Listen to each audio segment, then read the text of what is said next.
요즘은 코로나 때문에 식당 다니기가 쉽지 않죠. 그런데 지금 생각해 보면 우리가 식당 가고 그런 것들이 크게 문제가 되지 않았던 것이 불과 1년 전이다. 그렇게 생각을 할 수 있습니다.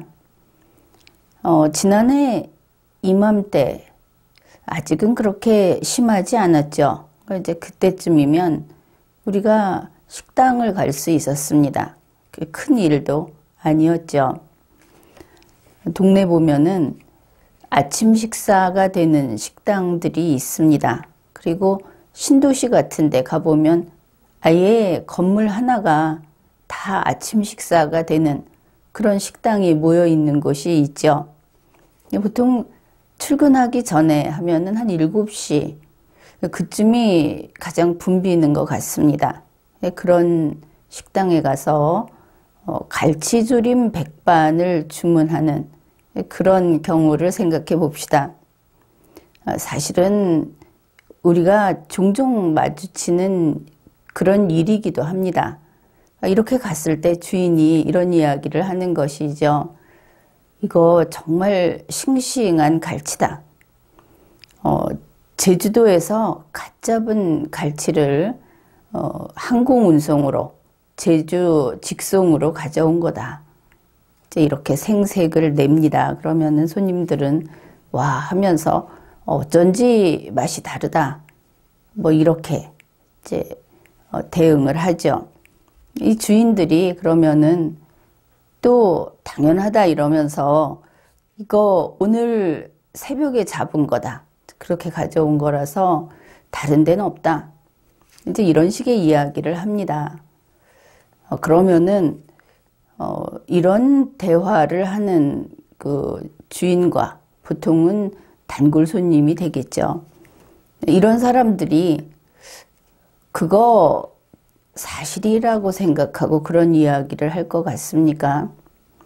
이제 이게 동네 식당입니다. 뭐 아니면은 사무실 근처에 있는 식당이라도 상관은 없습니다. 여기 이 갈치조림 백반 한 15,000원짜리 그런 식사인 것이죠.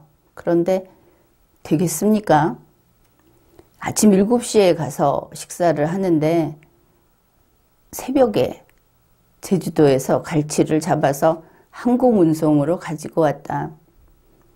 물론 이렇게 꼼꼼히 따지는 사람은 별로 없을 겁니다. 그러면은 또 인간미가 없다 이러겠죠. 그러나 우리는 한번 따져보기로 합시다. 이거 됩니까? 안 되겠죠? 훨씬 비싼 거고 아니면은 전용기라도 있으면은 아니 그렇다고 해도 이것은 물리적으로 안 되고 산술적으로 안 되고 그리고 상식적으로 안 됩니다. 그렇죠? 새벽이라는 시간하고 지금 손님이 간 오전 7시라는 시간 뭐 거기서 거기겠죠. 그런데 이 사이에 어떤 것들이 들어가야 하는가?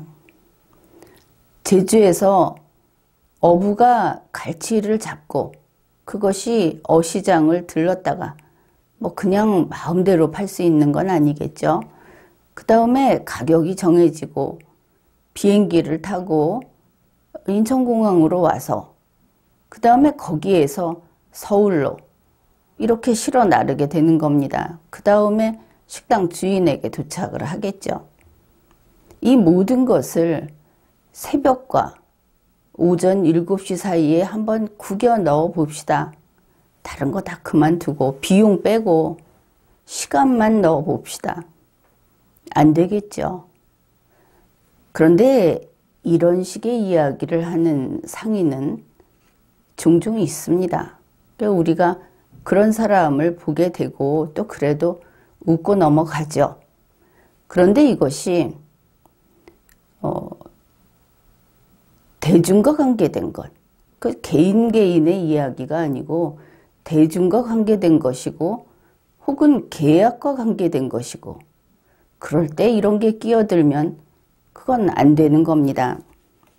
현재 서울시장 보궐선거를 앞두고 안철수 대표가 이렇게 갓 잡은 갈치 노릇을 하고 있다. 그런 느낌을 받았습니다. 언론도 그렇고 나오는 이야기들이 그렇고. 그러면은 안철수 씨는 어떤 정당의 대표인가? 그는 국민의당의 대표죠. 국민의당은 국회 비례대표 3석, 그 자리 3개를 가지고 있는 그런 정당입니다. 그런데 안철수 씨가 이제 연말에 이런 이야기를 했다죠. 나 안철수가 서울의 시민 후보, 야권의 단일 후보를 하겠다. 그렇게 이야기를 했다고 합니다. 그러면은 시민 후보라고 한다면은 우리가 그 사람이 국민의당 대표라는 것을 알고 있는데, 그러면 혹시 탈당했나? 정당이 없이 무소속으로 나오겠다는 것인가? 그렇게 생각을 할 수 있겠죠. 시민 후보 이러면은 국민의당에서 섭섭해야 하는 겁니다. 우리 당을 배신했다. 저 사람 남이구나. 그래야 하는 것이죠. 그 다음에 야권 단일 후보를 하겠다. 그러면 이것도 큰일 아닙니까? 야권이라고 하면 제1야당 국민의힘이 있죠. 그런데 마치 국민의힘이 없는 듯이 안철수가 야권 단일 후보다. 이렇게 이야기를 한 겁니다. 그러면 혹시 우리가 모르는 사이에 국민의힘이 안철수에게 점령당했는가? 안철수 밑에 들어간 것인가? 이렇게 의문을 품게 되죠. 그런데 그렇다고 친다면은 이상하지 않습니까? 국민의힘이 워낙 엄청난 일을 당해서 트라우마에 빠져 있다. 이제 그런 이야기도 하는데, 그게 아무리 심하다고 해도 무려 국회 102석을 가진 정당에서 지역구 하나도 없는 국민의당에 백기투항을 하다니, 그 밑에 들어가다니 말이 되는가? 이런 점에서 우리가 납득하기 어려운 것이죠. 이제 실제로 국민의힘이 국민의당에 들어간 일도 없고, 그리고 국민의힘은 안철수 씨를 대표라고 생각한 적도 없고, 그렇죠. 안철수 씨는 그런 이야기를 한 겁니다. 그럼에도 불구하고 어떻게 보면 무례한 것이고, 어떻게 보면 정직하지 않은 것이고, 대중은 그런 이야기를 들으면 안철수 대표가 제1야당의 대표인 줄 알겠죠. 이것은 옳지 않다. 그렇게 보입니다. 그러나 이런 안철수 씨의 그 주장에 국민의힘 지도부는 아주 통 크게 응대를 했습니다. 그렇다면은 안철수 씨의 과거의 죄를 묻지 않고 그냥 받아줄 테니까 국민의힘에 입당해라. 이렇게 이야기를 한 것이죠. 안철수 씨가 무슨 죄를 지었는지 혹시 모르는 분이 있을지 모르겠는데, 이 사람은 지금까지 정치 생활을 한 10년 했다. 이렇게 이야기를 하죠. 그동안 계속 문재인 민주당을 위해서 헌신한 사람입니다. 이것을 기억해야 하는 것이죠. 현재 대한민국은 문재인 민주당이 이 국가를 파괴하고 있습니다. 그런 의미에서 문재인 민주당은 국민의 적이 된 것이죠. 자유민주주의의 적이 됐습니다. 그를 돕고 그 자유민주주의의 적을 위해서 헌신한 사람이 안철수 씨라는 것입니다. 죄가 크죠. 안철수 씨가 문재인 민주당을 도울 때마다 그만큼 보수라고 하는 정치 세력은 피해를 입게 됩니다. 그것을 한꺼번에 봐야 하는 겁니다. 혹시 그걸 가지고 안철수 씨가 좋은 일을 했다, 양보를 했다 이렇게 이야기를 한다면은 보수의 정체성을 버리고 문재인 민주당에 들어가 앉아서 보고 있는 시각이다 하는 것이죠. 국민의힘 지도부에서는 이제 이런 뜻인 것을 알 수 있습니다. 우리 당에, 국민의힘에 지금 기대할 만한 그런 그 후보들이 10명이 넘게 있다. 그러니 안철수 씨도 그러면은 이번에 확실히 보수로 넘어오겠다, 그런 뜻을 밝히겠다면 입당을 해서 이 사람들하고 같이 경선을 해라. 그게 자유민주주의 국가 대한민국에서 정해놓은 정당의 룰이죠. 그렇게 뽑게 돼 있습니다. 누구를 낙점해서 할 수 있는 그런 시대가 이미 오래전에 가버렸죠. 이렇게 정상적인 절차를 밟아서 하자, 좋다, 받아주겠다 이랬는데 안철수 씨는 이거 거부했죠. 아니다, 그냥 내가 서울시장 후보 하겠다, 생떼를 쓴다, 이제 그런 느낌이 들죠. 안철수 씨를 보면 그 이미지가 아직도 떼쓰는 아이 같지 않습니까? 좀 심통이 난, 어떻든 내가 한다, 이거 내가 가지겠다, 뭐 이러고 있죠. 이제 그러면은 좋습니다. 그 말을 그냥 들어주기로 보죠. 안철수 씨가 자기가 이 야권 전체의 대표로 서울시장 후보를 하겠다, 단일 후보를 하겠다. 그러면 이게 무슨 뜻입니까? 국민의힘은 서울시장 보궐선거 포기하라는 뜻이죠. 국민의힘은 결국은 국민의당을 위해서 그 수종 노릇을 해라. 왜냐하면 국민의힘을 지지하는 모든 표가 이번에 행사 안 하는, 투표 안 하는 쪽으로 가고 싹 빠진다면 안철수 씨로서는 아무 기대도 없고 이런 얘기를 할 필요도 없겠죠. 그의 욕심은 나한테 찍어라. 국민의힘을 지지하는 서울 시민은 국민의힘을 버리고 국민의당의 안철수를 찍어라.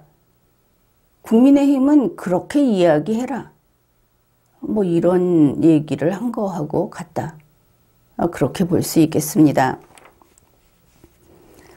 물론 이것은 정당법에도 어긋나는 얘기죠. 그리고 자유민주주의는 원래 사람 따라다니는 게 아닙니다. 그 사람 따라다니는 것은 그 전형적인 것이 군주제가 되겠죠. 그런데 이런 안철수 씨의 요구에 박수를 보내는 사람들이 있습니다.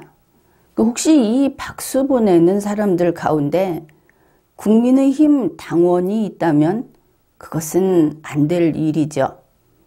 왜냐하면 좀 큼직한, 이름이 알려진, 아니면 현직 국회의원이 이런 이야기를 한다는 것은 국민의힘 당원들을 배신하는 행위이기 때문입니다. 정당은 정당의 울타리를 넘어서 남에게 그 정당의 자원을 퍼주면 안 되는 것이죠. 당연한 이치입니다. 그러면은 어떤 사람들이 안철수 씨의 이런 주장에 박수를 보내고 있는가? 원래 좌파였던 사람들이 그렇습니다. 박수 보내는 사람들을 봤더니 원래 좌파였던 사람들이 있더라.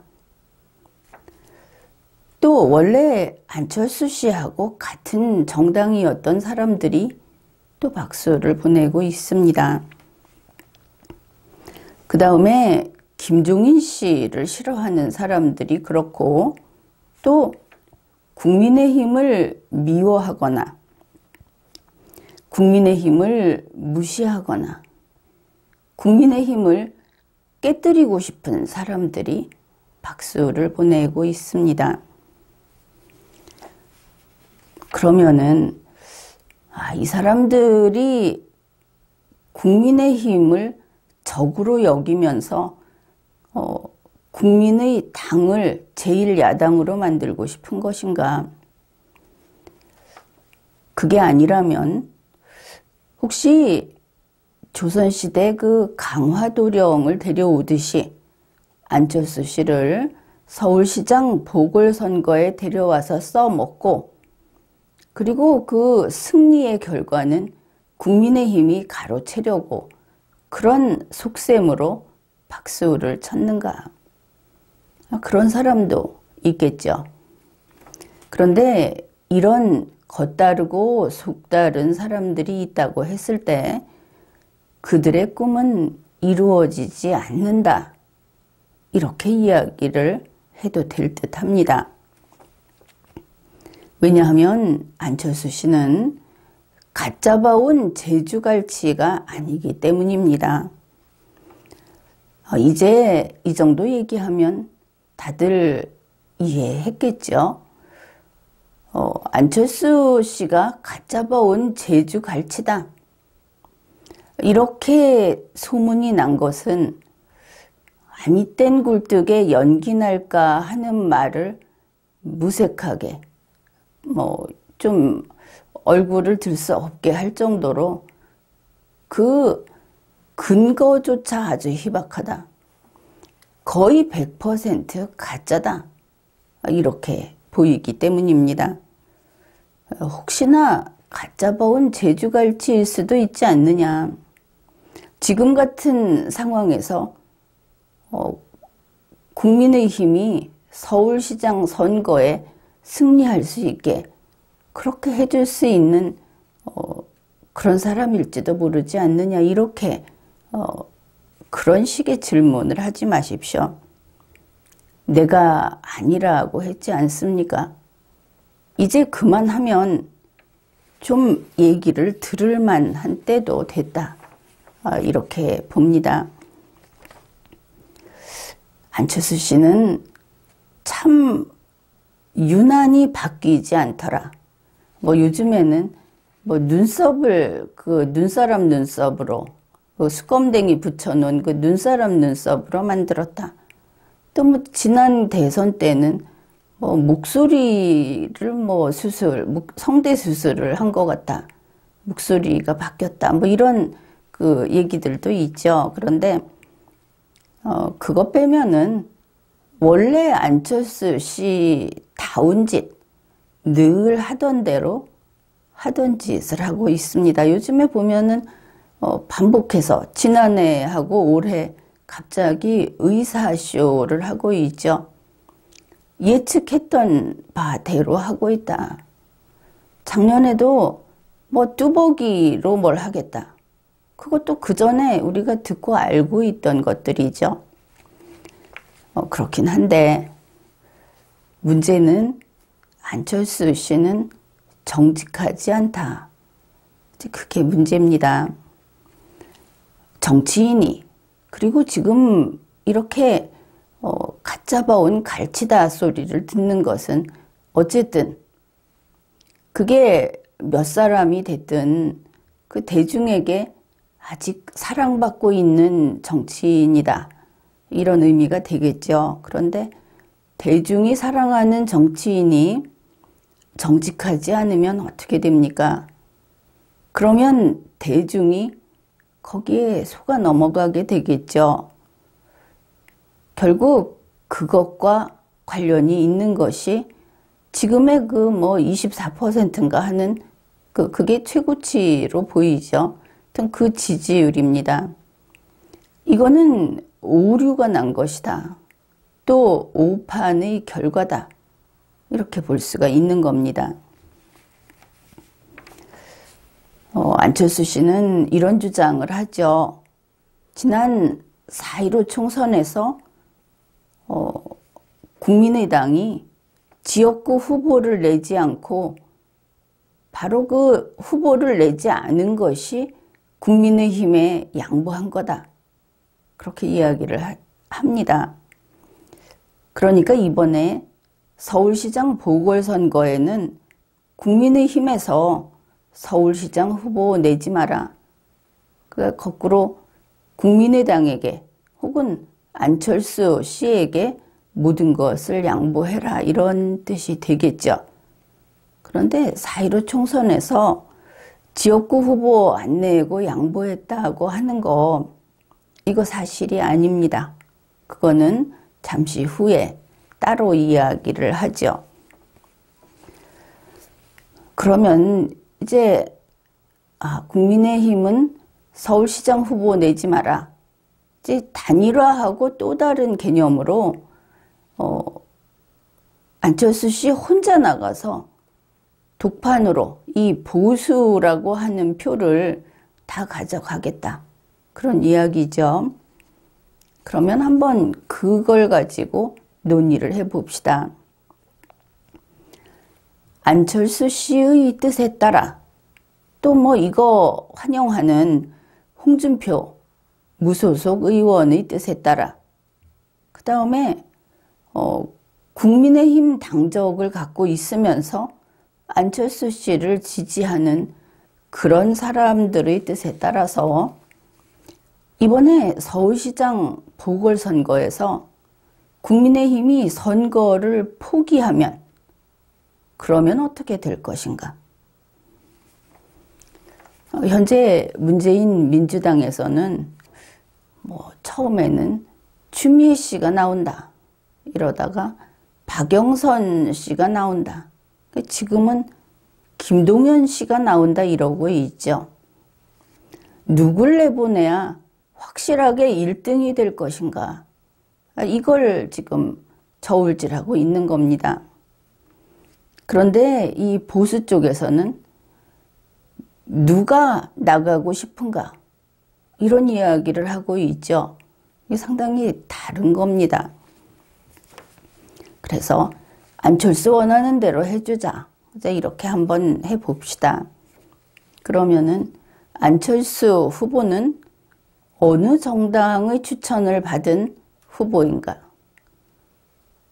어쨌든 그 지역구는 없고 비례 3석 있는 어쨌든 3석짜리 정당의 추천을 받은 후보다.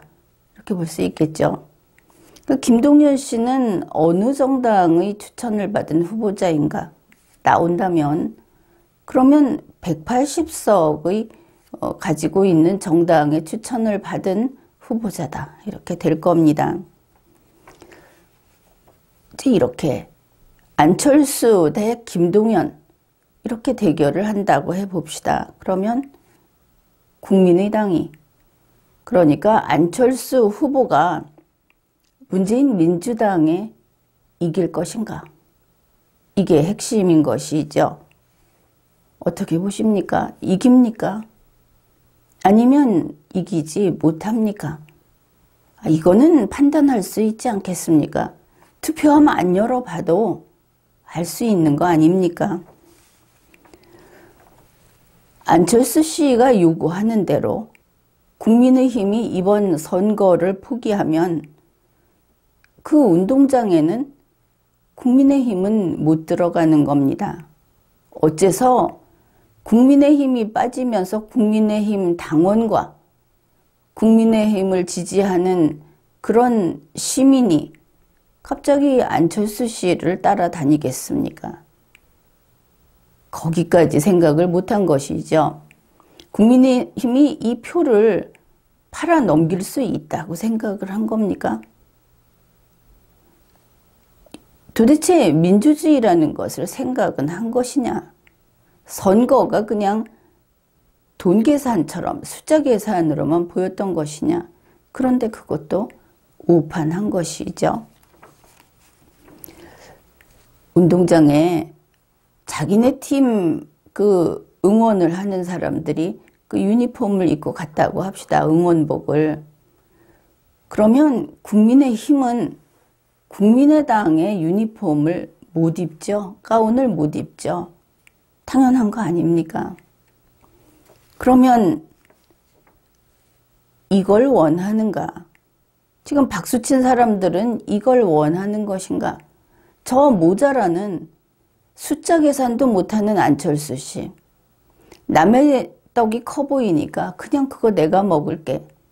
국민의힘이 크니까 102석 가지고 있으니까, 그리고 그 당원과 그들을 지지하는 시민들이 많이 있으니까 갑자기 안철수 씨가 그거 내가 가질게.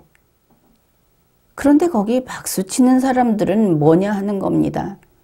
내가 가질게 하는 인물이나 박수 치는 인물이나, 이들은 분명히 운동장에 넣어놔 봤자 선수구실을 못할 것은 분명하죠. 계산도 필요 없는 겁니다.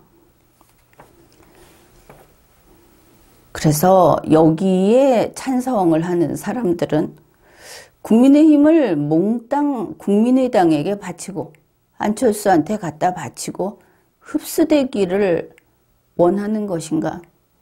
정당은 독립된 주체입니다. 그 독립된 법인격이죠. 그런데 이쪽에 있는 홍길동 씨가 왜 저쪽에 있는 이몽룡 씨에게 모든 걸 바치겠다. 이몽룡 씨였으면 좋겠다. 굉장히 이상하죠. 그 다음에 이제 합당이냐 뭐 이런 이야기도 나오는데, 이거는 한 가지 우리가 확인을 하고 갑시다. 흔히 보면 국회의원이 한 명도 없는, 그리고 당원도 딱 5,000명 있는 그런 데서 합당하자 이러죠. 그러면서 하는 이야기가 1대1이다. 그러면 그런 정당 한 10개하고 합치면 어느 날 갑자기 국민의힘이 11분의 1이 됩니다. 그 무슨 이익이 있습니까? 이거 잘못 생각하고 있는 겁니다. 단체는 뭐 주식회사 같이 생각을 하면 됩니다. 사원이 있고 그다음에 그 재산이 있습니다. 그런 게 이제 물질적인 요소가 되겠죠. 뭐 인적 요소. 그래서 정당에도 당원이 있고 그 고유 재산이 있습니다. 그게 그 당을 이끌어가는 힘인 것이죠. 그런데 만약에 국민의 힘하고 국민의 당이 합친다. 이 경우를 생각해 봅시다. 이거 여기도 정당이고 여기도 정당이니까 1대1이다. 그거 틀렸다고 했죠. 그럼 어떻게 갔느냐? 먼저 이걸 따져야 합니다. 국민의힘의 정당이 몇 명인가? 여기가 뭐 200만 명 이럽시다. 그러면 국민의당 정원이, 그 당원이 몇 명이냐? 그럼 뭐 한 10,000명 이렇게 얘기를 해봅시다. 그러면 200만 명 대 10,000명의 비율을 그대로 살려서 합당을 해야 하는 겁니다. 국민의힘의 지금 재산이 얼마냐? 국민의당의 재산이 얼마냐? 마찬가지입니다. 이렇게 계산을 해야 하는 겁니다. 너무 당연한 것인데 갑자기 정당 합당하면은 다들 이걸 망각하고 나도 정당이야 이러는 것이죠. 인간은 차별이 없습니다. 인간은 가치를 측정할 수 없죠. 그러나 이 단체는 그 가치를 당연히 측정을 하는 겁니다. 그래서 합당을 할 때는 당원 숫자, 그리고 그 재산, 국민으로부터 지지를 받는 지지도 같은 것도 계산을 할 수 있는데, 만약에 큰 정당이 받고 있는 지지율이 있다면 작은 정당이 받고 있는 지지율은 또 그걸 지지율로 숫자 대 숫자로 보면 안 됩니다. 당원 숫자, 재산의 액수로 환산을 해서 그렇게 그 합당을 어떻게 할 것인가, 어느 정도의 자리를 인정해 줄 것인가, 화폐 교환하는 거하고 마찬가지다. 이제 이렇게 생각을 해보면 될 겁니다. 그래서 합당을 하게 돼도 합당하면 내가 들어가서 저 당을 차지해야지, 이거는 시작부터 아예 기본을 모르고 욕심만 부리는 그런 경우가 되겠습니다. 그러면은 안철수 씨가 정직하지 않다 그랬는데, 이제 그런 이야기를 해봅시다. 안철수 씨는 정치하겠다고 하고 나서 아주 대표적인 행태가 뭐냐 하면 선거에 출마하겠다 이렇게 선언을 한 다음에 한참 시간을 끌다가 사퇴를 합니다. 이 사퇴 쇼를 가지고 명성도 얻고 또 인기도 얻고 한 그런 아주 독특한 사례가 될 수 있는데, 이런 경우의 사퇴의 성격을 우리는 제대로 파악을 해야 합니다. 이게 이제 밖에 알려지기는 이게 양보다, 소위 양보 잘하는 안철수 이렇게 돼 있는데, 이러한 사퇴는 양보가 아니고 그 정식 명칭은 중도 포기가 되겠죠. 달리 표현하면 낙오하는 겁니다. 선거 과정에서 낙오자가 되는 것이죠. 낙오자는 양보를 하는 착한 사람이 아닌 겁니다. 이거 왜 이상하게 돌아가고 있는지 이해하기가 어렵습니다. 한국일보, 한겨레신문, 동아일보에 따르면 이제 그걸 토대로 이 사람이 양보라고 지금 밖에 포장되어 있는 게, 그러니까 실제로는 선거 때마다 스스로 낙오자가 돼버린 것이, 우리가 달리기를 할 때 출발선 앞에 준비하고 있다가 남들이 출발하는데 뒤로 빠지는 사람 보고 아름답다고 합니까? 그냥 낙오자라고 하죠. 이제 그걸 몇 번 했는데 그걸 또 언론에서 굉장히 아름답게 포장을 해놔서 이 부분은 본인도 문제고 또 언론도 문제다, 이렇게 평가를 합니다. 2011년 그때도 서울시장 보궐선거 때였습니다. 결국 언론 보도를 토대로 이야기를 하는데, 그 당시 안철수 씨가 지지율이 거의 50%대에 육박했다고 합니다. 지금에 비하면 대단한 것이죠. 그런데 그때 박원순 씨는 지지율이 한 5%대였다고 합니다. 그런데 이 둘이 싸우면 안철수 씨가 이길 거라고 생각을 하겠죠. 그런데 안철수 씨가 불출마 선언을 합니다. 그리고는 이게 안철수가 양보했다, 이렇게 전설처럼 지금까지 전해오는 내용입니다. 왜 불출마 선언을 하고 왜 출발선에서 낙오해버린 것인지 우리는 모르죠. 밖에 나온 것만 가지고 다시 이야기를 해봅시다. 박원순 씨가 누굽니까? 그 사람이 보수입니까? 그렇지 않죠. 박원순 씨는 문재인 민주당의 아주 큰 역할을 한 그런 사람입니다. 결국 이 일로 안철수 씨는 문재인 민주당이 승리할 수 있도록 문재인 민주당에 기여한 그런 사람이다. 그런 것이죠. 보수로서는 결코 아름답지도 않고 그걸 양보라는 말을 써서도 안 되고 박수를 쳐서도 안 됩니다.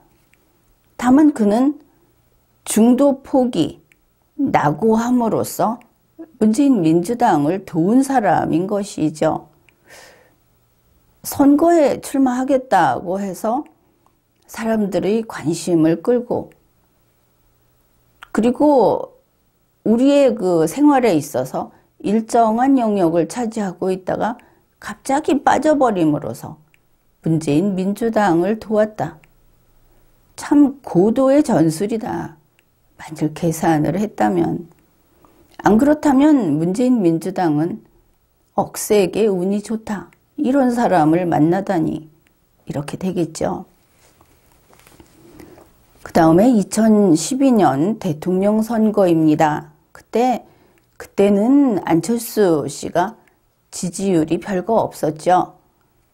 뭐 문재인 씨도 패배했으니까. 어떻든 선거 출마한 안철수 씨가 거의 끝판에 이르러서 11월 23일에 후보 사퇴를 합니다.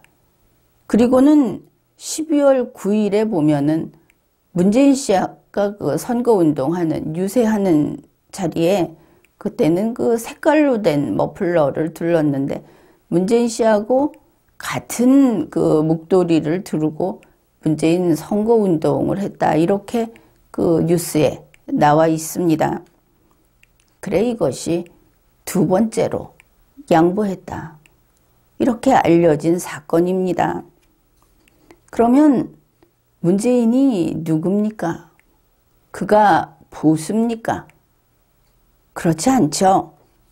문재인은 문재인 민주당의 현재는 수괴라고 할 수 있는 문재인 민주당의 우두머리입니다. 안철수 씨는 문재인 민주당이 승리하라고 그래서 문재인 씨를 도운 사람입니다. 그 결과 뭐냐? 문재인 씨와 안철수 씨가 둘이서 힘을 합해서 보수를 친 것이죠. 그리고 이때는 패배했습니다. 그럼에도 불구하고. 그 다음에 이제 안철수 씨 스스로 이야기하는 4.15 총선입니다. 2020년 4월 15일 총선. 이때 국민의당에서는 안철수 씨가 이렇게 선언을 했다고 합니다. 253개 전 지역구의 후보를 안 내겠다. 비례대표만 출마시키겠다.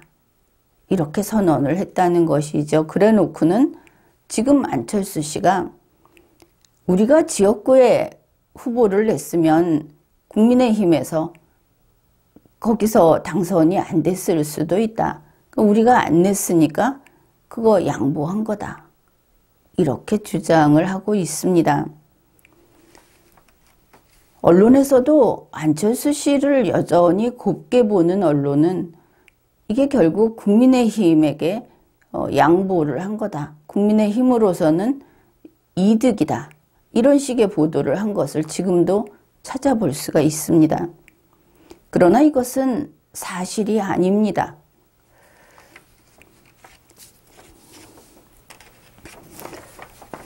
먼저 이 국민의당이라는 국민의힘과 아주 이름이 비슷하긴 한데 아주 본질적으로 다른 이 정당부터 살펴보기로 합시다.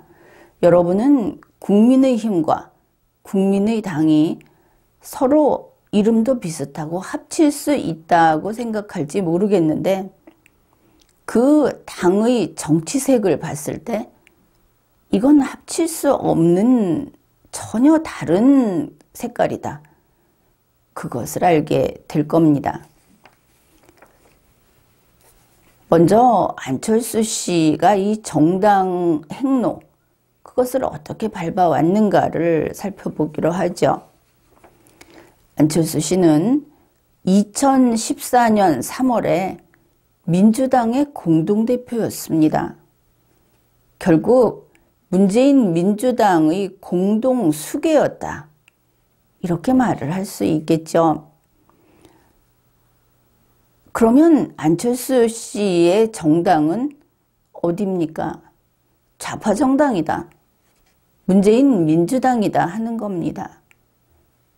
이거 반드시 기억을 해야 합니다. 그 다음에 2016년 2월 천정배 씨하고 같이 국민의당을 창당했습니다. 천정배 씨는 좌파 정치인이라고 할 수 있겠죠. 그렇게 구분을 해봅시다. 그러면 국민의당은 좌파 정당이다. 그렇게 이야기할 수 있겠죠. 그리고 나서 이 국민의당 여기에서는 2017년 대선을 치릅니다. 그때 박지원 씨, 문재인 민주당의 박지원 씨하고 같이 대선을 치른 겁니다. 그러면은 이 국민의당은 좌파 정당이 맞구나. 그렇죠. 그 색깔이 선명합니다. 어떻게 박지원 씨나 천정배 씨를 보수 정치인이라고 할 수 있겠습니까? 대한민국 헌법주의를 따르는 정치인이라고 할 수 없겠죠. 더구나 문재인 민주당에 헌신하고 있으니까. 그게 그렇게 오래전이 아닙니다. 그 다음에 2018년 2월 13일 유승민 씨가 바른정당을 창당을 합니다. 이때의 바른정당이라고 하는 것은 지금도 무슨 탄핵 찬성파니 복당파니 이렇게 이야기를 하는 그 이전에 국민의힘의 전신 거기에서 분리돼서 나갔다가 다시 되돌아온 본가로 되돌아온 그 사람들하고는 완전히 다른 겁니다. 이거 구분해 두십시오. 복당파는 탄핵 찬성파라고 하는 그 부당한 비판, 그거는 놔둡시다. 그러나 복당파는 보수다 하는 것이죠. 그들은 좌파가 아닙니다. 그런데 2018년 2월 13일 유승민 씨의 정당 이렇게 부르죠. 이 경우는 보수 인지가 좀 애매합니다. 이제 굳이 이야기를 하자면 지금도 문재인 민주당으로 완전히 넘어가지 않고 있기 때문에 보수와 문재인 민주당 사이를 연결시키면 거의 보수의 끝자락에 있다. 이렇게 말할 수 있겠습니다. 지금 보면 유승민 씨하고 그쪽의 그 비슷한 정치 세력이 주장하는 내용들이 새로운 정치조직 리마연에서 내놓은 보고서 1권, 2권, 3권을 보게 되면 이게 위험한 포용적 민주주의하고 대단히 많이 겹쳐진다. 그래서 보수의 끝자락이라고는 하지만 이들이 빨리 그 이념성을 재정비하지 않는다면 이거는 그냥 공산주의 혹은 그 새로운 복합적인 사회주의, 대한민국 헌법과 배치되는 정치 세력, 이런 평가도 가능한 그런 경우라고 하겠습니다. 어떻든 설명이 좀 길었는데 이 바른정당에 국민의당 안철수 씨가 합당을 해버립니다. 그러면 이게 뭔가 보수의 끝자락에 있는 유승민 씨와 좌파 안철수 씨가 만났다. 이렇게 볼 수 있겠죠. 여기서도 뜻대로 안 됐든지 그 이후 안철수 씨는 한국을 떠나 있었습니다. 결국 정치라는 그 세계에서 달아나 버렸다. 혹은 멀리 가버렸다. 이렇게 말을 할 수 있겠죠. 이제 바로 그랬던 안철수 씨가 귀국을 합니다. 2020년 귀국을 해서 2020년 2월 23일에 창당을 합니다. 정당을 만드는 것이죠. 이 정당의 상징색이 오렌지색이었다고 합니다. 보도된 바에 의하면 그렇습니다.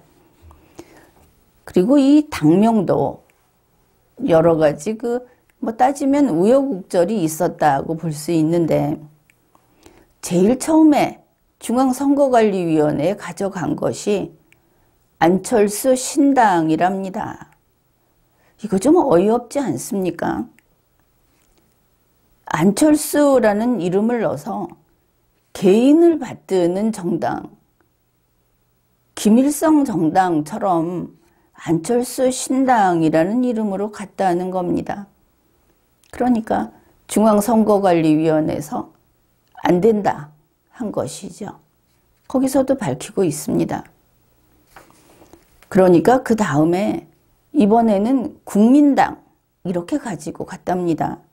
중앙선거관리위원회에서 역시 안 된다고 했고, 이제 세 번째로 박지원 씨, 천정배 씨하고 같이 했던 좌파 성격의 정당, 그 정당의 이름인 국민의당, 이걸 다시 가져가자.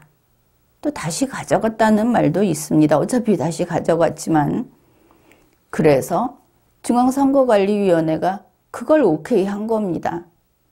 그러면 지금 국민의당은 그 색깔이 무엇이냐? 당연히 좌파 정당의 색깔이죠. 이렇게 되는 겁니다.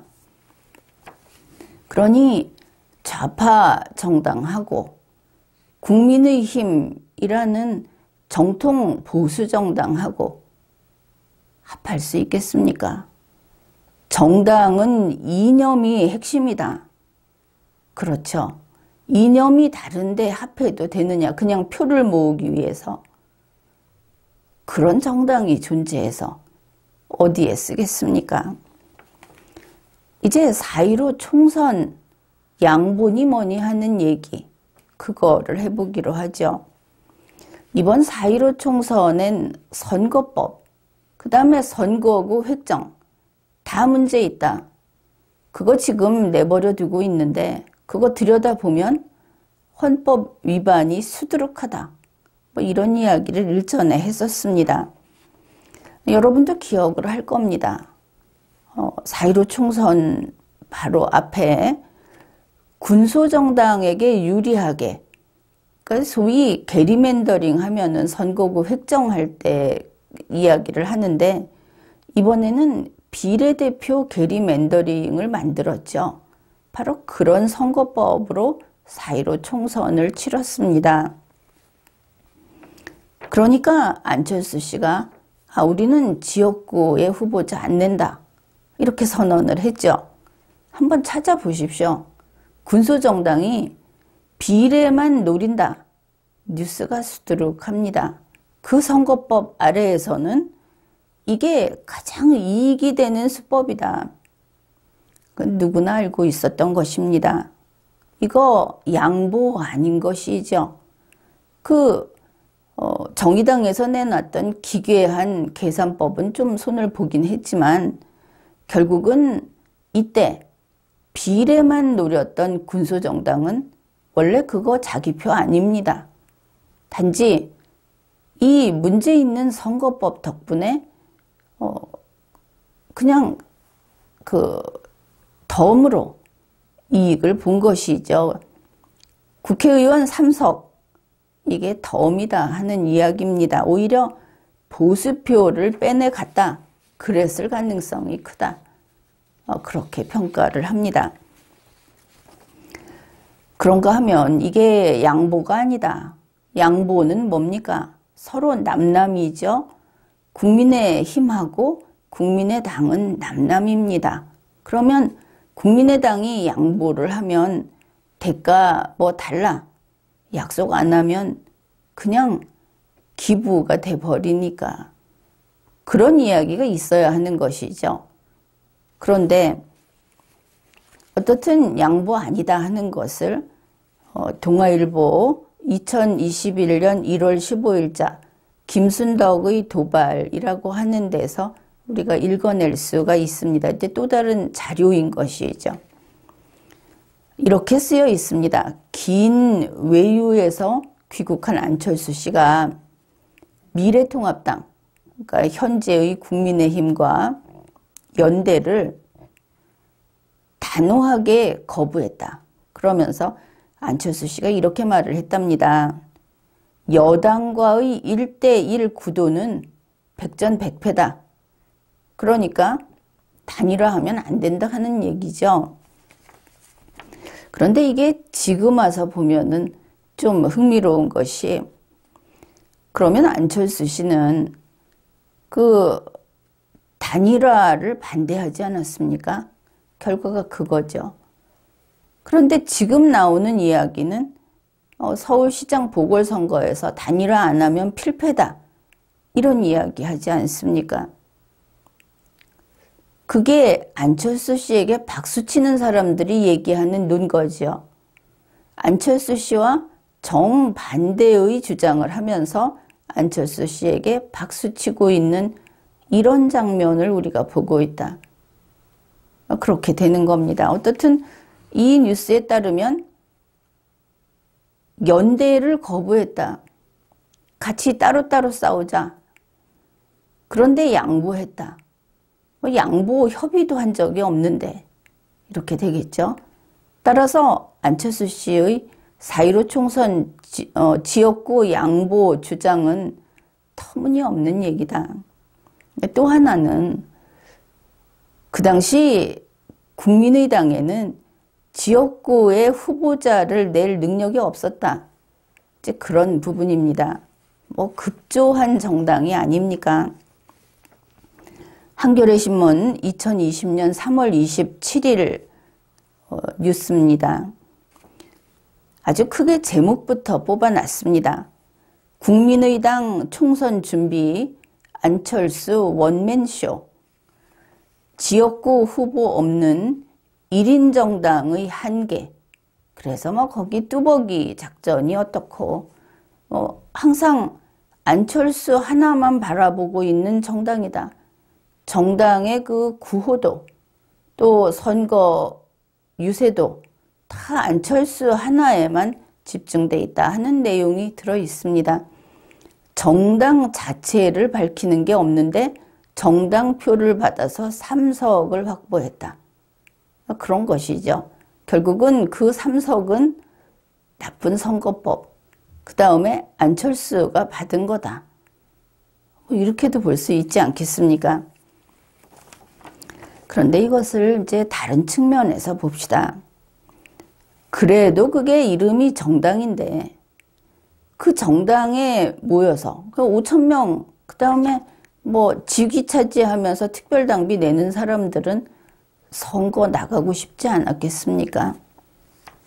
그러면은 따지면 정치 신인이 됐든 그 당에서 정치하고 싶은 사람들, 이 사람들이 4.15 총선에 나갔어야 하겠죠. 근데 그 사람들한테 가야 할 기회를 결국은 안철수 씨가 봉쇄해버린 겁니다. 우리는 지역구 안 낸다. 그 결과 4.15 총선 내내 국민의당에서는 국민의당의 얼굴이고 국민의당의 대무는 안철수였다 하는 것이죠. 혹시 그쪽을 지지하는 사람들이 좀 있었다면 그들은 안철수만 봤다는 겁니다. 그럼 안철수 씨는 아주 큰 이득을 본 것이죠. 전광판 홍보를 한 겁니다. 그래서 이 기회를 안철수가 주목받는 데 써버렸다. 이렇게 평가를 하는 것이죠. 그러면 그게 안철수 씨에게는 뭐가 이득인가? 당연히 대선을 위한 터다지기, 이 나라를 떠나 있었으니까. 나라가 이렇게 되는데 그냥 몰라라 하고 떠나 있었는데 이제 와서 갑자기 혜성처럼 나타난 것까지는 아니지만 선거를 기해서 안철수 얼굴 알리기를 충분히 했다 하는 이런 평가가 가능한 것이죠. 따라서 안철수 씨가 4.15 지역구 양보 이런 주장을 하는데 그것은 사실이 아니다 이렇게 봅니다. 그러면 이제 새삼스럽게 안철수 씨가 누굽니까? 이런 이야기를 해보겠습니다. 이 리마연에 보면은 좀 오래전에 안철수 논문 세탁이라는 영상이 있습니다. 이 영상은 나름대로 아주 큰 역할을 하고 또 국민을 위해서 기여를 했다 이렇게 보고 있습니다. 이 영상이 나오기 전까지 안철수 씨가 어땠는가 하면은 그러니까 한 2012년 그때쯤이죠. 그 사람이 나오기만 하면 천재, 그 바이러스, 백신 이런 걸로 컴퓨터 얘기입니다. 그걸로 아주 호평을 받았죠. 그러면서 그 사람한테 따라 붙은 것이 머리가 비상하다, 천재다. 서울대에서 융합과학대학원인가 그쪽에서 학자다 이랬습니다. 그래서 이제 연말이 다가오면서 이 시대의 석학, 이 석학이라는 말이 같이 붙어 다녔습니다. 또 일종의 갓 잡은 갈치다 이렇게 된 것이죠. 하도 그래서 안철수 씨의 그 논문이 어떻게 세탁이 됐는가 그거를 아마 1시간쯤 될 겁니다. 일일이 분석을 한번 해봤죠. 그리고 나서 이 영상에 서울대에서도 승복을 했죠. 안철수 씨는 논문을 표절한 게 아니다. 이건 안철수 씨의 논문이 아니다. 언제 내 거라고 했느냐. 이런 식의 얼버무리고 지나갔는데 서울대 그러면 안 됩니다. 이번에 그 조국 씨 경우도 또 보고 다시 한번 생각을 했는데 사실 감정으로 말하면 그 서울대 폭파시켜서 연못으로 만들어라. 이제 이런 데까지 마음이 좀 돌아섰는데 그거보다도 이제 서울대에도 정신을 차립시다. 이와 같은 가짜 학문적인 성과, 그거 학문적인 성과 아닌 거 알고 있죠. 그런데 이게 남아있게 되면 대한민국을 망치게 됩니다. 그러니 이런 것들을 솎아냅시다. 자신이 창의적으로 연구해 놓은 그런 학문적인 의미 있는 성과가 아닌 것들 다 삭제합시다. 그러한 학위 다 없애버리고 진실을 추구하는 그런 학문의 전당이 돼야 하겠죠. 안철수 씨 스스로 이 문제 해결 안 하는데 조국 씨도 안 하고 있는데 서울대 그런 식의 논리로 빠져나가라고 이 영상 만들어준 거 아닙니다. 학자는 학자로서 그 시대, 그 국민에게 기여해야 할 그런 의무가 있는 겁니다. 그래서 이 정도 지적을 해놨으면 그 논문은 삭제를 하고 또 그로 인해서 이 개인에게 과도하게 돌아간 것들이 있으면 다시 걷어들이고 이제 이런 절차를 밟아주기 바랍니다. 이 안철수 논문 세탁 영상 이게 나간 이후에 안철수 씨에 대한 평판은 확실히 바뀌었습니다. 그 사람에게서 곁에 붙어있던 이름 하나가 떨어져 나갔습니다. 2012년 이후로 안철수 씨에게서 석학이라고 하는 그 이름, 그 이후로는 붙여지지 않았죠. 이제 안철수 씨는 아무도 그가 천재라든지 이 시대의 석학이라든지 그가 학문을 하는 학자라든지 그런 식으로 보지 않습니다. 오직 정치계를 드나드는 사람이다. 정당인이다. 이랬죠. 그런데 2020년부터 안철수 씨가 의사 노릇을 하고 있습니다. 뭐 예를 들면 방호복 안철수 이런 식으로 나오고 있는 것이죠. 이것도 의료계에서 가만히 두고 볼 것인지 그것도 궁금합니다. 아무튼 이때 안철수 씨가 이제 다시 돌아오면서 책을 썼다고 하죠. 그 책에 이렇게 써놨답니다. 나는 바이러스를 잡는 팔자인 것 같다.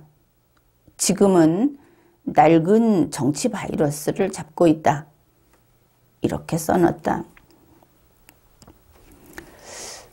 그런데 이거 상당히 걱정스러운 이야기입니다. 자기를 어필하기 위해서 이렇게 써놨는데 여기에서 안철수 씨는 문재인 씨하고 한 가족처럼 보인다. 이거를 읽어내야 하는 겁니다. 이 사람은 대한민국을, 우리 국민 전체를 문재인 씨가 그랬듯이 또다시 음압병실에 가두겠다는 것이구나. 이 대한민국을 또다시 수술용 칼을 들고 파헤치겠다는 것이구나. 이 부분은 참 끔찍하다. 그렇죠. 결국 국민이 문재인 민주당식으로 표현을 하게 되면 우리 5,100만 국민이 안철수 씨의 손 아래서 마루타가 될 것이다. 그런 것을 읽어낼 수 있습니다. 의사는 아무나 하는 것입니까?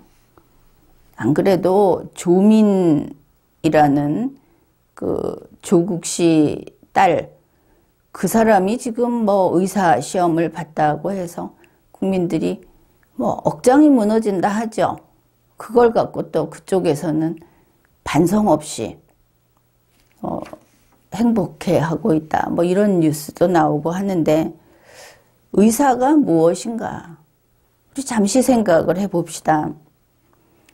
의사가 무슨 수를 써서든 의대를 가고 또 의학 전문대를 가고 그리고 나서는 일사천리죠. 일단 가고 나면 그냥 따라가면 됩니다. 낙제 안 하고. 아니 뭐 낙제를 해도 아버지가 고관대작이면 그냥 넘어가고 정 안 되면 가짜로 서류 넣고 무슨 일이 있어도 그렇게 결국은 졸업을 하고 의사시험 뭐 합격률 높죠. 시험 보고 나면 의사가 되더라. 그래서 그 사람은 의사가 되는 겁니다. 의사의 어떤 소질이 있는지, 의사로서의 그런 어떤 윤리의식이 있는지 뭐 아무것도 상관이 없죠. 과정만 넘어가면 그냥 되는구나. 그 과정을 넘어가도록 돈과 권력으로 떠받쳐주면 되는구나. 이래서 이제 우리 국민을 좌절하게 만드는 그런 문재인 민주당의 샘플, 본보기가 거기에 있습니다. 그런데 지금 보면 안철수 씨 20년 이상 장롱면허라고 할 수 있겠죠. 그런데 작년부터 코로나 의사인체를 합니다.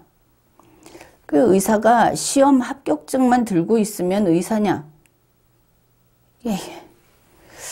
변호사는 시험 합격증 있으면 변호사 하죠. 애국심도 없고 헌법도 모르고 해도 합니다. 그 변호사 자격증 있고 하게 되면 어디든 가죠. 지금은 그 잘못된 거는 뭐 말해 뭐 하겠습니까? 근데 의사는 어떻게 의사가 되는가?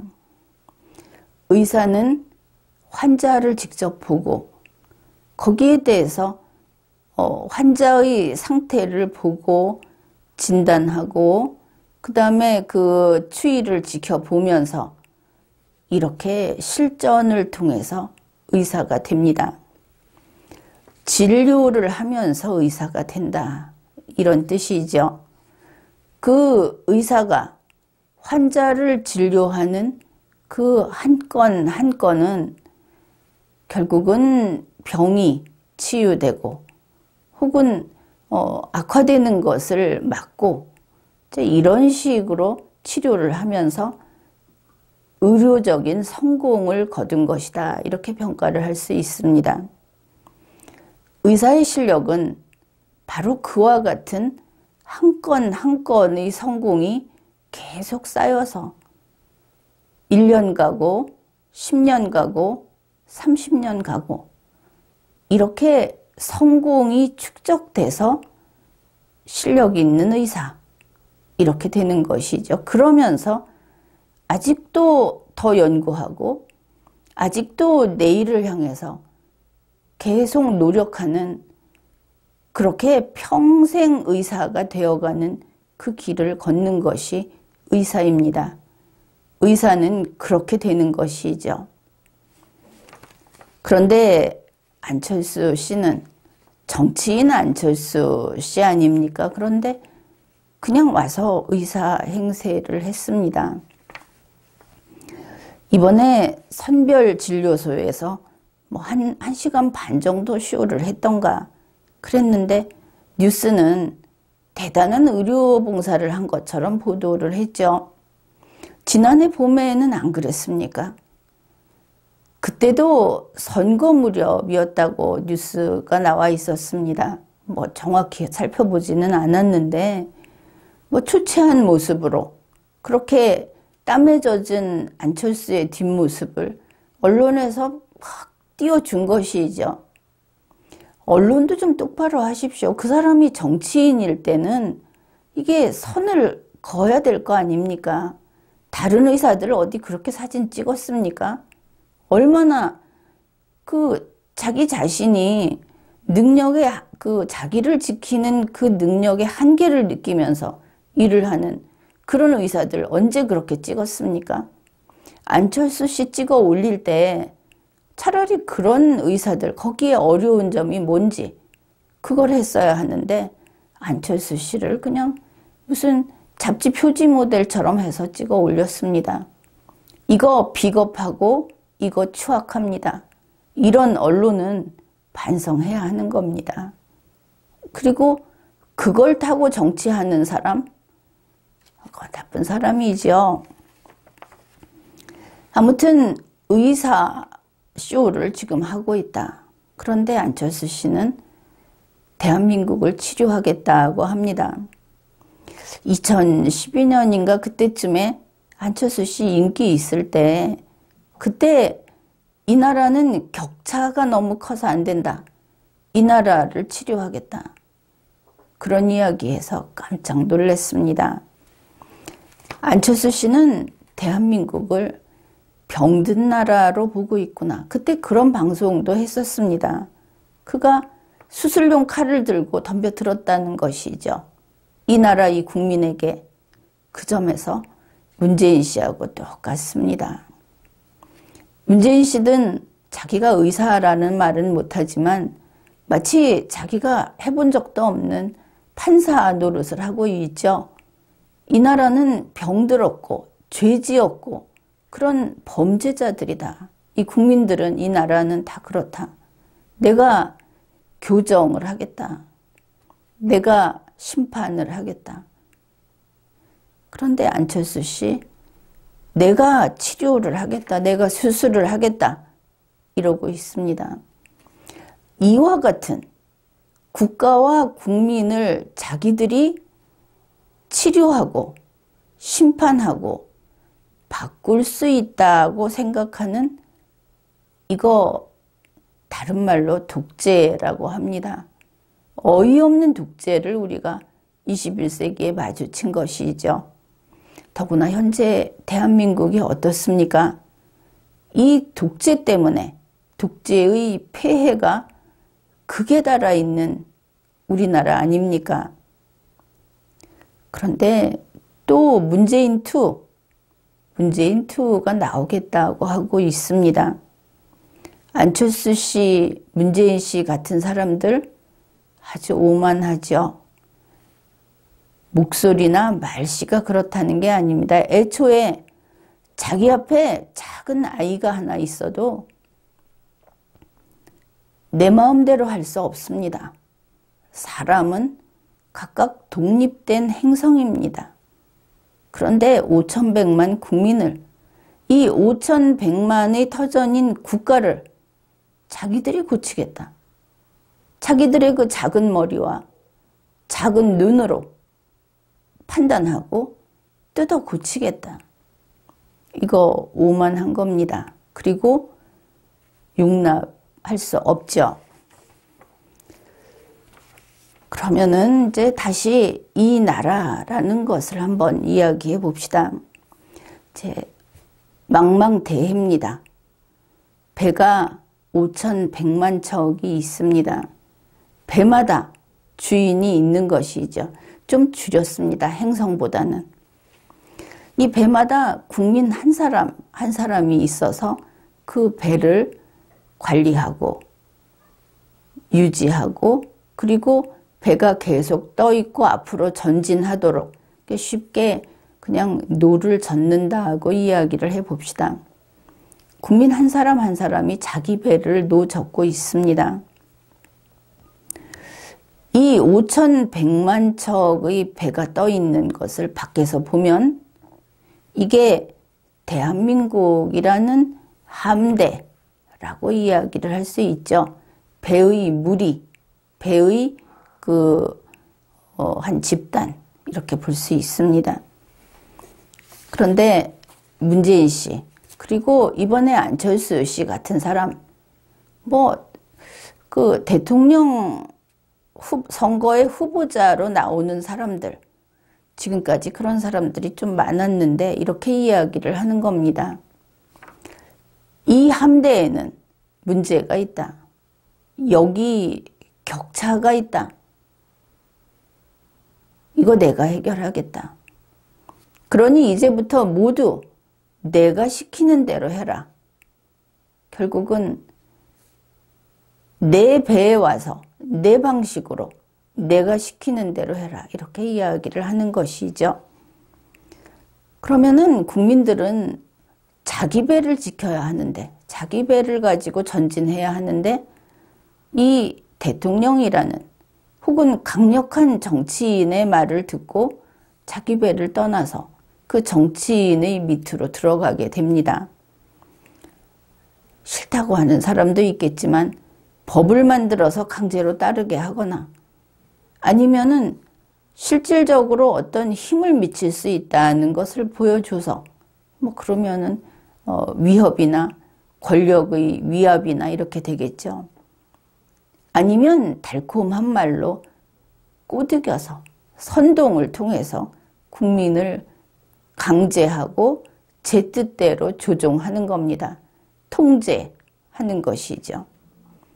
그러면 이제 국민들이 다는 아니겠지만 일단의 국민들이 문재인 씨 배로 가겠죠. 안철수 씨는 이제 똑같은 모습이 될 거니까 상상을 하십시오.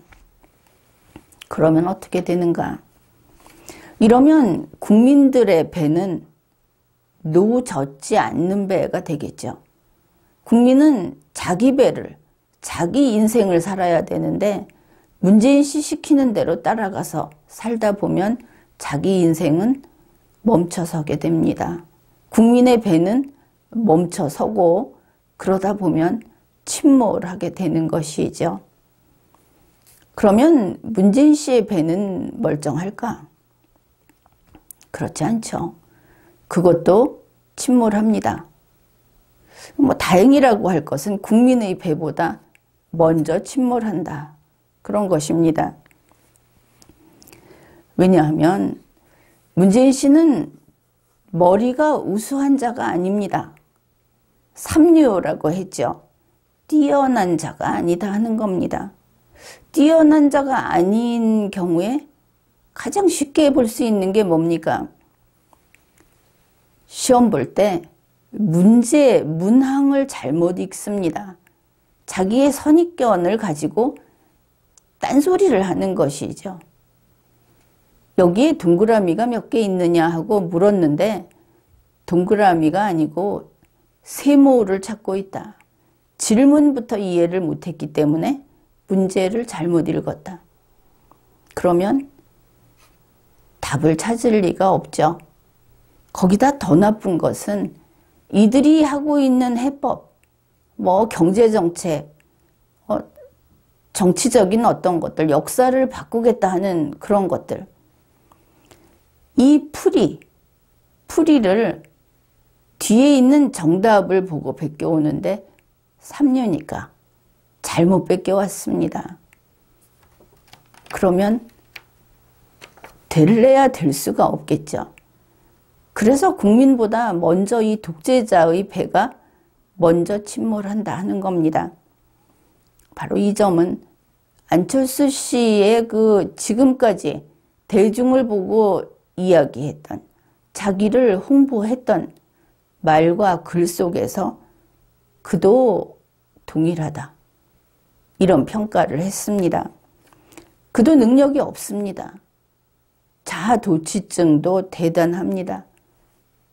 따라서 독재자의 기질, 그것도 문재인 씨 못지않다. 이렇게 보았습니다.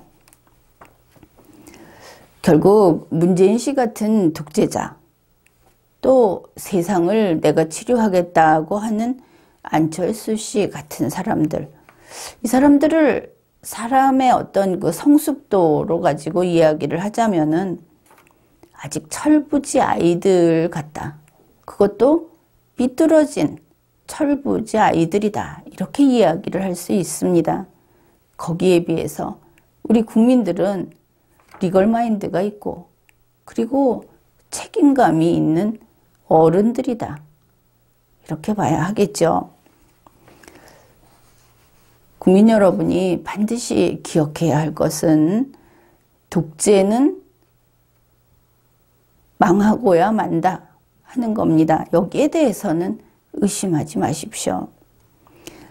대한민국의 자유민주주의라고 하는 것은 우리 5,100만이 넘는 이 당당한 어른들, 능력 있는 우리들의 그 힘으로 이게 움직이고 발전하고 진보하는 그런 시스템인 겁니다. 행여나 좀 문제가 있다. 그렇다고 해서 한두 명의 천재나 뛰어난 리더, 그런 사람들이 지금까지 나타난 적도 없지만 그런 사람들이 나타난다고 해봅시다. 그래서 그들이 우리 국민을 이끌고 이 나라를 뜯어 고치고 그럴 수 있는 게 아닙니다. 지금 문재인 씨나 안철수 씨가 하는 이야기는 시대착오적인 주장이다. 그렇게 봐야 하겠죠. 국민이 주권자다라고 하는 자유민주주의를 아직 모르는 자들의 주장이다. 그렇게 이야기할 수 있겠습니다. 그리고 안철수 씨는 자꾸 양보했다 이러는데 안철수 씨 한번 따라해 보십시오. 당신이 한 것은 양보가 아닙니다. 중도 포기, 다른 말로 나고, 중도 포기자, 나고자, 이것을 한 몇 번 반복해 보십시오. 그게 사실인 거다. 자꾸 양보 이야기를 하는 안철수 씨를 보면서 인생의 진지하게 인생을 보고 있지 않다. 아무리 철부지어도 어째서 도저히 깊이가 생기지 않는 것인가. 그런 그 궁금증이 생깁니다. 이렇게 알아봤는데 그러면 우리는 이제 어떻게 할 것인가?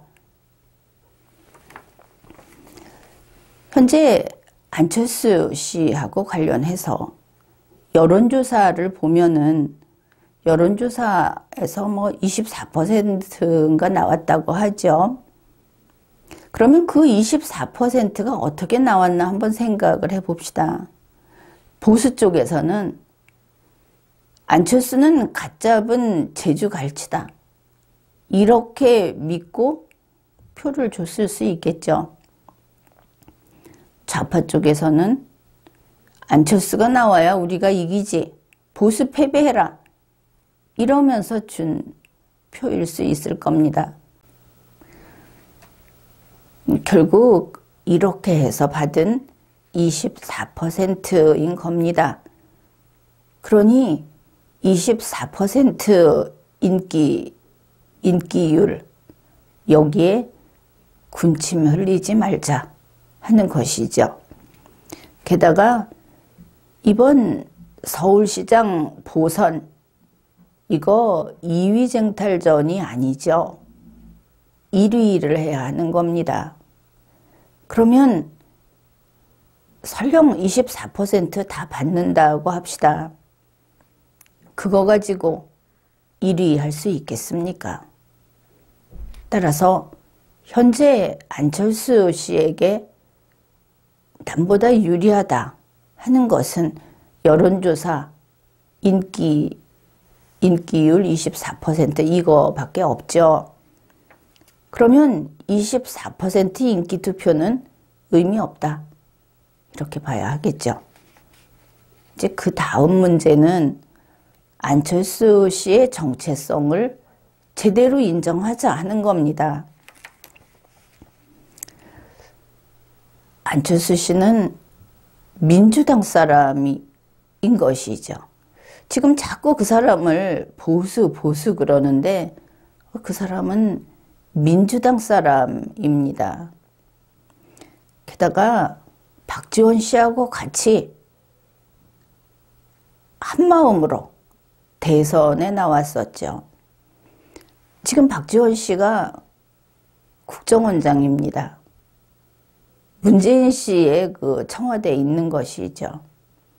그러면 이런 안철수 씨를 위해서 보수가 그를 밀고 국민의힘이 스스로 선거를 포기하면서 이 사람을 지지하고 그 사람을 위해서 선거운동을 한다는 것이 그게 무슨 뜻인가?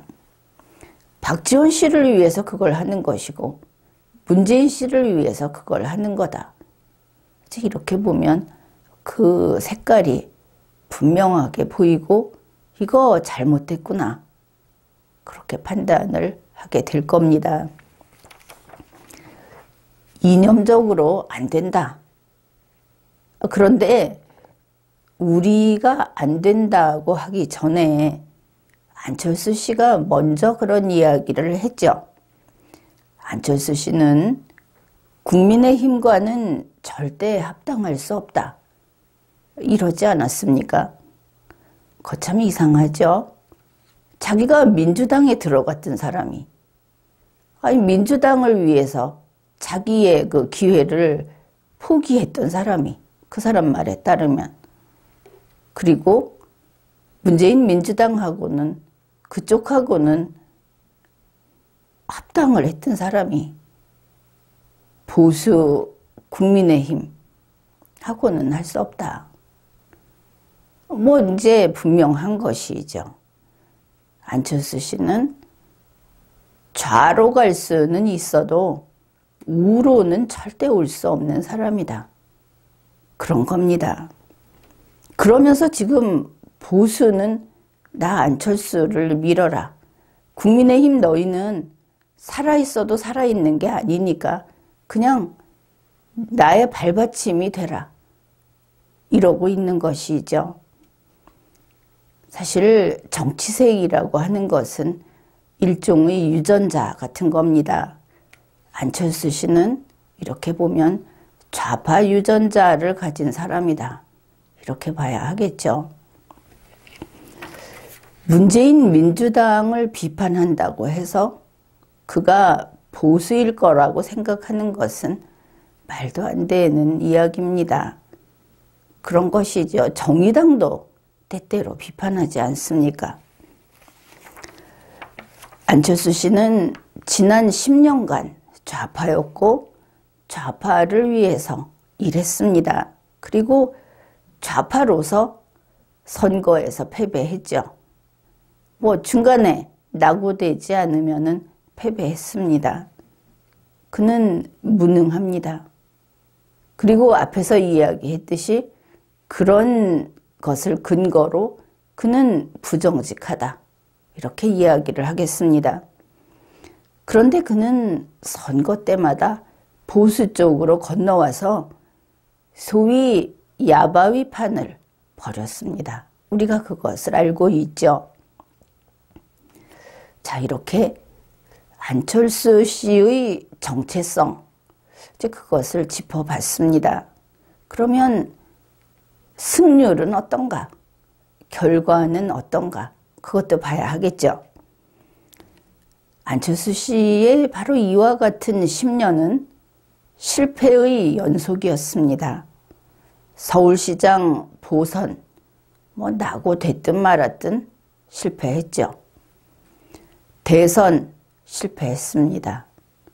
총선 실패했습니다.